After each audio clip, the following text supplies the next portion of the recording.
उत्तर भारत के कई राज्यों में इन दिनों भगवान शिव में आस्था रखने वाले भक्त कांवड़ यात्रा कर रहे हैं। श्रद्धालुओं की एक बड़ी तादाद उत्तराखंड, उत्तर प्रदेश और दिल्ली एनसीआर की सड़कों पर देखी जा सकती है।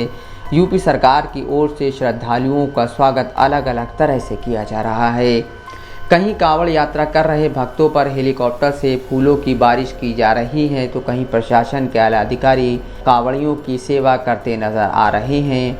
कोरोना महामारी के चलते 2 साल से कांवड़ यात्रा बंद थी। ऐसे में माना जा रहा है कि इस बार श्रद्धालुओं की संख्या पिछली बार से ज़्यादा रहेगी, लेकिन इस यात्रा को लेकर एक तरफ सरकारें सक्रिय नज़र आ रही हैं, वहीं कुछ आलोचकों ने अपनी राय जाहिर की है। सरकार की ओर से कांवड़ियों को लेकर इंतजाम किए गए हैं। साथ ही कुछ लोग सरकार के कांवड़ियों के प्रति रवैये को लेकर सवाल उठा रहे हैं।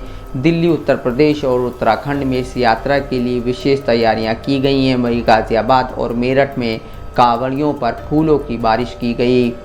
उत्तर प्रदेश के मुख्यमंत्री योगी आदित्यनाथ ने सोमवार को कांवड़ यात्रा के मद्देनज़र की गई व्यवस्थाओं का हवाई सर्वेक्षण किया। उन्होंने एक ट्वीट में कहा कि शिव भक्त और आमजन को कोई असुविधा ना हो, इसके लिए अधिकारियों को आवश्यक दिशा निर्देश दिए गए हैं। उत्तर प्रदेश पुलिस ने ट्विटर पर बताया है, मुख्यमंत्री योगी आदित्यनाथ के निर्देशानुसार श्रद्धालुओं की सुरक्षा के लिए संपूर्ण कांवड़ मार्ग की सीसीटीवी निगरानी की जा रही है। जल मार्ग पर भी लगातार पेट्रोलिंग हो रही है। पुलिस कर्मचारियों और अधिकारियों द्वारा श्रद्धालुओं के साथ ही मार्ग पर पानी एवं फूल भी बांटे जा रहे हैं। मेरठ और गाजियाबाद पुलिस ने कांवड़ियों पर पुष्प बरसाने और उनके साथ तिरंगा कांवड़ यात्रा में शामिल होने की तस्वीरें पोस्ट की हैं। मेरठ में कई वरिष्ठ अधिकारी तिरंगे के साथ शिव भक्तों पर पुष्प वर्षा करते नजर आए। गाजियाबाद पुलिस की ओर से एक ट्वीट में बताया गया कि उन्होंने कांवड़ यात्रा मार्ग पर तिरंगा कांवड़ यात्रा में हिस्सा लिया और कांवड़ियों का सम्मान व उत्साहवर्धन किया। सोशल मीडिया पर कई लोगों ने कांवड़ियों की सेवा में जुटे प्रशासन की आलोचना की है।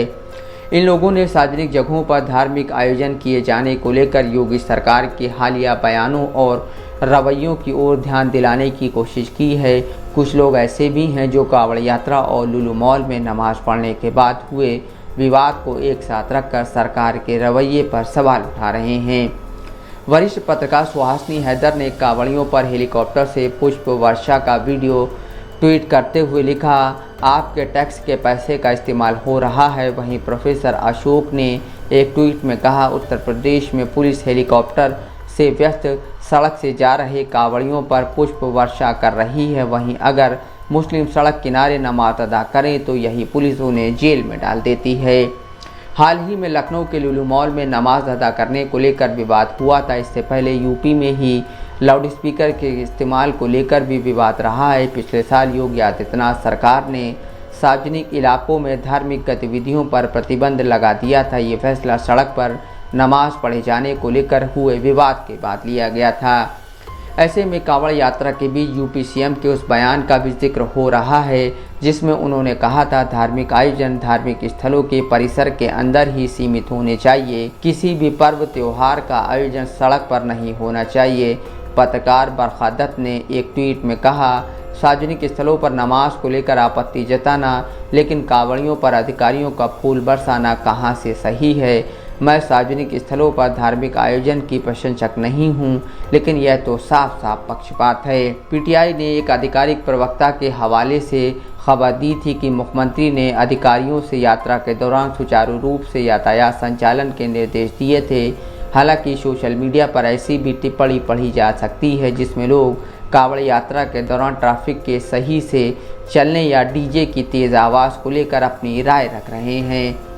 सावन के महीने में भगवान भोलेनाथ के भक्त गंगा तट पर जाते हैं। वहां स्नान करने के बाद कलश में गंगा जल भरते हैं, फिर कांवड़ पर उसे बांधकर अपने कंधे पर लटकाकर अपने अपने इलाकों के शिवालय में लाते हैं और शिवलिंग पर अर्पित करते हैं। कांवड़ बांस या लकड़ी से बना डंडा होता है जिसे रंग बिरंगे पताकों, झंडे, धागे, चमकीले फूलों से सजाया जाता है और उसके दोनों सिरों पर गंगा जल से भरा कलश लटकाया जाता है। कांवड़ यात्रा के दौरान सात्विक भोजन किया जाता है। इस दौरान आराम करने के लिए कांवड़ को किसी ऊंचे स्थान या पेड़ पर लटका कर रखा जाता है। साथ ही यह पूरी कांवड़ यात्रा नंगे पांव करना होता है। हिंदू धर्म की मान्यता के मुताबिक चतुर्मास में पड़ने वाले श्रावण के महीने में कांवड़ यात्रा का बड़ा महत्व है। माना जाता है कि शिव को आसानी से खुश किया जा सकता है। उन्हें केवल एक लोटा जल चढ़ाकर प्रसन्न किया जा सकता है। वहीं यह भी मानता है कि शिव बहुत जल्दी क्रोधित भी होते हैं। ऐसी मान्यता भी है कि इस कांवड़ यात्रा के दौरान मांस, मदिरा, तामसिक भोजन नहीं करना चाहिए और ना ही कांवड़ का अपमान किया जाना चाहिए। कहा जाता है कि यह समता और भाईचारे की यात्रा भी है। सावन जप तप और व्रत का महीना है। शिवलिंग के जलाभिषेक के दौरान भक्त पंचाधर, महामृत्युंजय आदि मंत्रों का जाप भी करते हैं। Bureau report, Dastak live news.